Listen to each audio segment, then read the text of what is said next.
Police கொடுத்த டைம்ல நாங்க இருந்த நாமக்கல்ல இருந்து கரூர் வர வழியில இருந்த மக்கள் எல்லாரையும் நான் என்ன அம்போன்னு விட்டுட்டு வர சொல்றீங்களா? இப்ப இந்த கரூர் விஷயத்துக்கு வரேன். கரூர்ல என்ன நடந்ததுன்னு அந்த கரூர் மக்களை கேட்டாலே புட்டு புட்டு புட்டு வைப்பாங்க. ஏன் மேல பழியை தூக்கி போடுறீங்க? என்னமோ நாங்க அரசியலே பண்ண மாட்டோம், இந்த விஷயத்துலலாம் நாங்கள் அரசியலே பண்ண மாட்டோம், வீடியோ போட்டுவிட்டு போய் சட்டசபையில் உட்காந்துக்கிட்டு ஏன் மேலே பழி தூக்கி போடுறீங்க, லேட்டாக வந்துட்டாருன்னு. போலீஸ் கொடுத்த டைமில் நாங்கள் இருந்த நாமக்கல்லேருந்து கரூர் வர வழியில் இருந்த மக்கள் எல்லாரையும் நான் என்ன அம்போன்னு விட்டுட்டு வர சொல்கிறீங்களா? நாமக்கல்லேருந்து கரூருக்கு நான் எப்படி வந்தேன், எவ்வளோ நேரத்தில் வந்தேன், உலகமே லைவ்ல பார்த்துக்கிட்டு இருந்தது.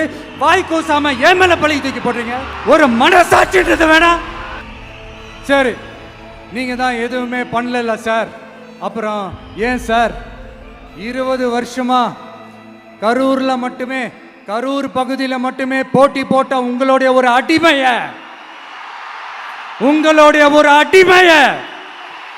ஏன் கோயம்புத்தூர் வரைக்கும் ஓட வச்சீங்க?